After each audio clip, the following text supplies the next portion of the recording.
In Dungeons & Dragons 5th edition, the purple worm is described as a gargantuan worm-like creature, covered in massive plates of dark purple chitin tougher than steel, and a head that's little more than a massive maw filled with razor-sharp teeth. They reside primarily underground in deserts where they can use their tremor sense to find prey before bursting out of the rock and sound to devour it. They move fairly fast underground, but once on sand they can almost double their speed. They're almost always hungry and are easily angered by creatures large and small entering their hunting grounds. The purple worm has an AC of 18 and 247 hit points with a burrow speed of 30 and a ground speed of 50. They have insanely high strength and constitution, but their other stats are deeply negative. They have an amazing con save of plus 11 and strangely have a wisdom save of plus 4. They rely on their tremor sense and blind sight to pinpoint the location of their prey, and they can burrow through solid rock leaving behind a 10-foot wide tunnel as they pass. In combat, they make a multi-attack of 1 bite and 1 sting. The bite deals 12 to 33 piercing damage and forces a dex save that, if failed, results in the target being swallowed by the worm. When swallowed, they're blind and restrained, and take 6 to 36 acid damage at the start of the worm's turn. If the worm is sufficiently damaged from within, it must make a DC 21 Constitution save or else throw up anyone inside. The stinger deals 12 to 27 piercing damage and forces a Constitution save that, if failed, results in a whopping 12 to 72 poison damage. As a DM, I would use the purple worm as a mid-level boss encounter. With almost 250 HP and an AC of 18, it can outlast mid-level players for several rounds, and with a plus 4 to wisdom saves, it can resist most spellcasters' most powerful spells. I would have the worm targeting players at random in the first couple of rounds, as it'll be trying to eat whoever is closest. In the first round, I would have it attack a player with its stinger first,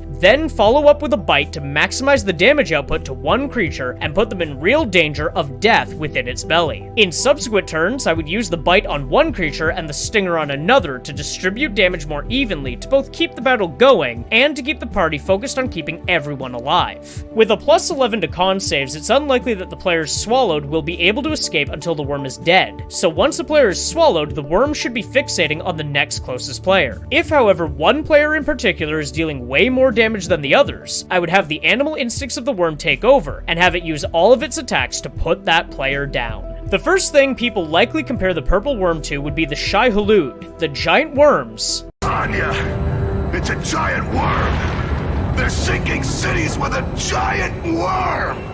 That inhabit the desert planet of Arrakis in the novel Dune. They're massive worms with plated bodies that reside underground beneath the desert, using tremors and their blind sense to find prey. However, this is not the mythological origin, as the Shai-Hulud are based upon the Algoi Khorhoi, or Mongolian death worm, a mythical massive worm over a meter long with razor-sharp fangs dripping with poison. These creatures were said to inhabit the Gobi Desert, where they could travel beneath the dunes and wait for prey of sufficient size to enter their hunting grounds. And ancient Mongolian tales seem to indicate that they might have been some sort of ancient divine guardian against interlopers. In comparing the monster to the myths, we find that the purple worm mixes the ancient Mongolian death worm with the more contemporary Dune sandworm to create a special worm with venomous barbs that lives beneath the earth. Whether in the Gobi Desert, Arrakis, or Faerun, all should be on constant alert for the sighting of Giant Worm!